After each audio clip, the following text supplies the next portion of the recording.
How to heal wounded masculinity. This is a tricky one for me because I'm a male, and I honestly spent most of my life thinking that masculinity was this. All about dominance, physical strength, control, power, posturing, right? This is the kind of toxic masculinity that I see tragically in many of the leaders that I see out there. And it comes from a mentality of a tribal sort of survival society where death and life were always at play. And so we had these toxic, violent paradigms that we cling to of what it means to be a male. Are you not entertained? Are you not entertained?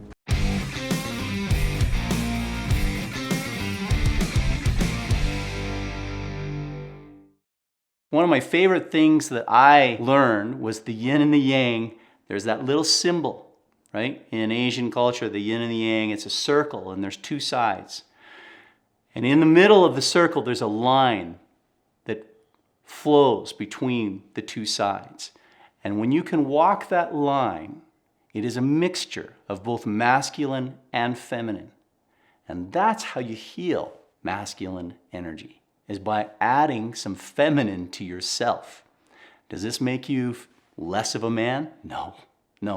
It makes you greater at what you do because it creates within you power and safety. And real masculinity is about providing a place of safety for people to land, for people to show up and be who they are and be safe in expressing that.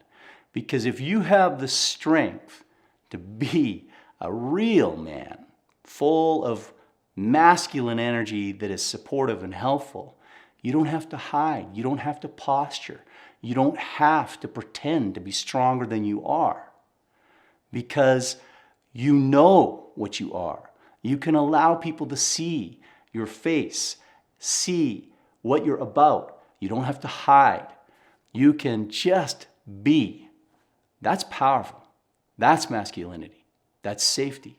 So the video that I just showed you of me jumping into a tree, that's first blood, jumping into a tree. There's like that's aggro. It wasn't that big a deal because it was just a little tree off a little cliff. But you can take that and you can really create a lot of bravado around it. But what real masculinity is stepping into a space where you're a little bit scared, showing yourself vulnerable and being open to attack and accepting it and having the power to feel it. And for me, that's this video of me singing. Like a bird on a wire, like a drunk. When I sing, there are a number of things that happen to me.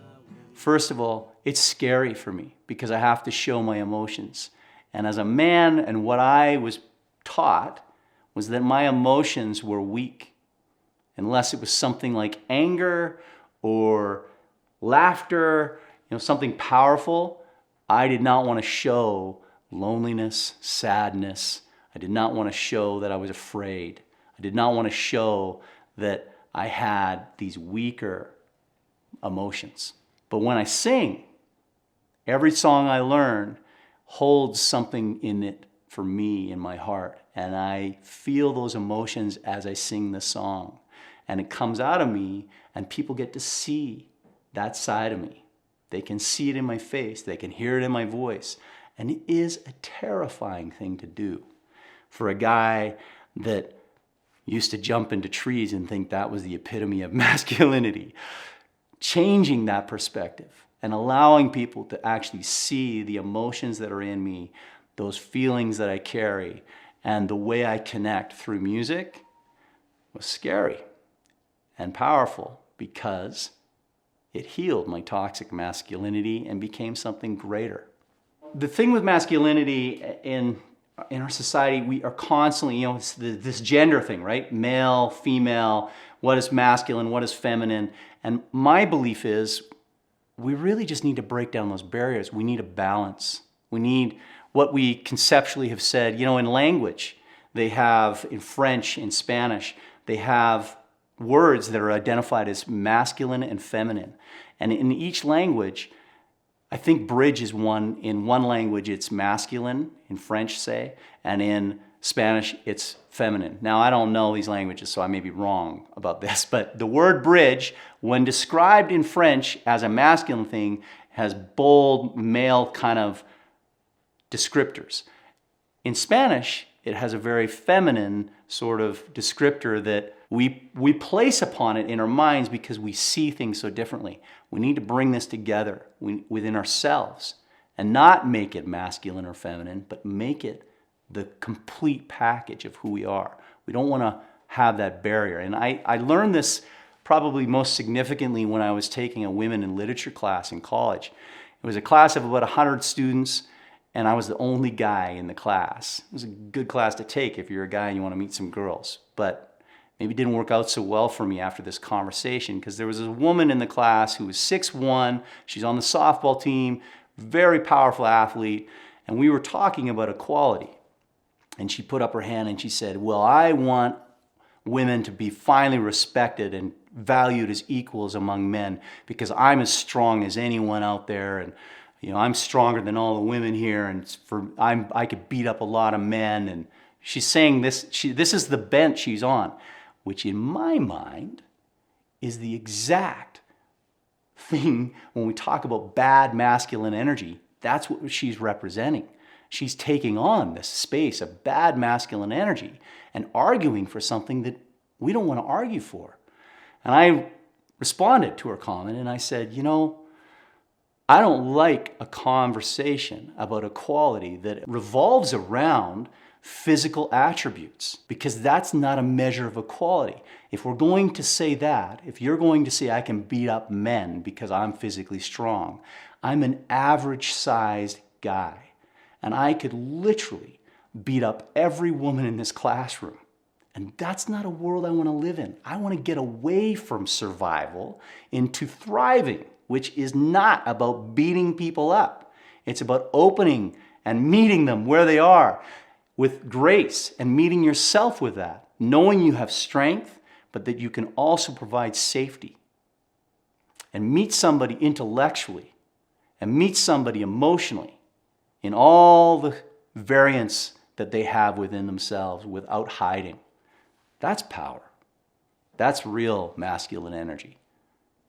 To be able to stand openly in front of someone and let them see you and allow them to show themselves without threat. So I kind of touched on masculine, toxic masculine energy. And I hear this all the time. Well, that's toxic. And it's hard to define for anybody.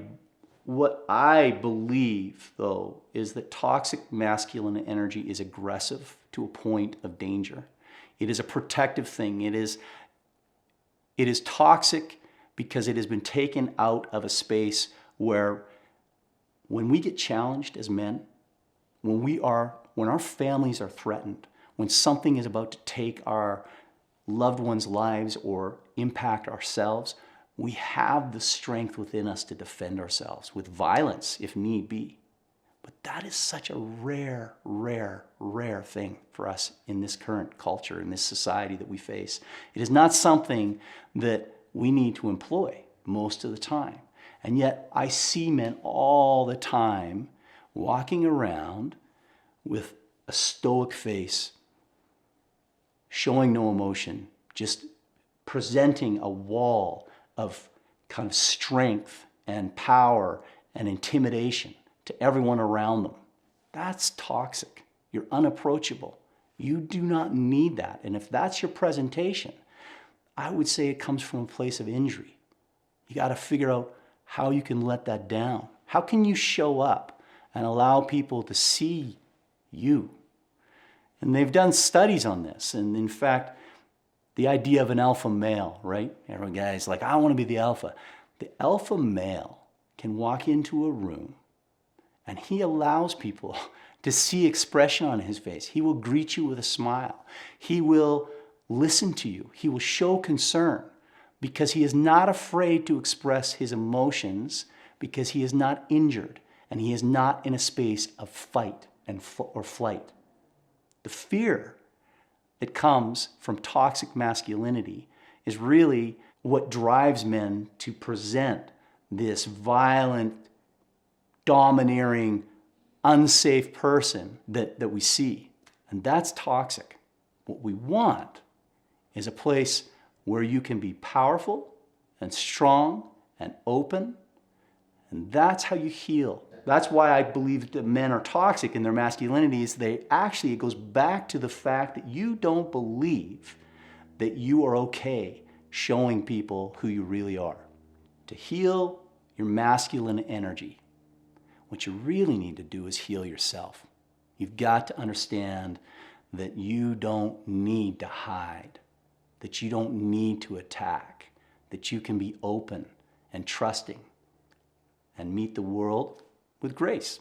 Like, subscribe if you're into this stuff, and check it out and make some comments below. If you have spaces in your life where you feel like you have moved into toxic masculinity, or if you've been able to move out of it, what are the things that you have seen? I'd love to hear your comments and know what you see as toxic masculinity and what is healed masculinity to you. I really want you to be able to have good, healthy masculinity, and I think it comes down to worthiness. So if you want to know how to feel worthy of love, check this out.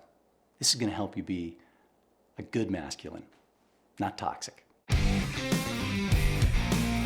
All right, here comes the video. Click it.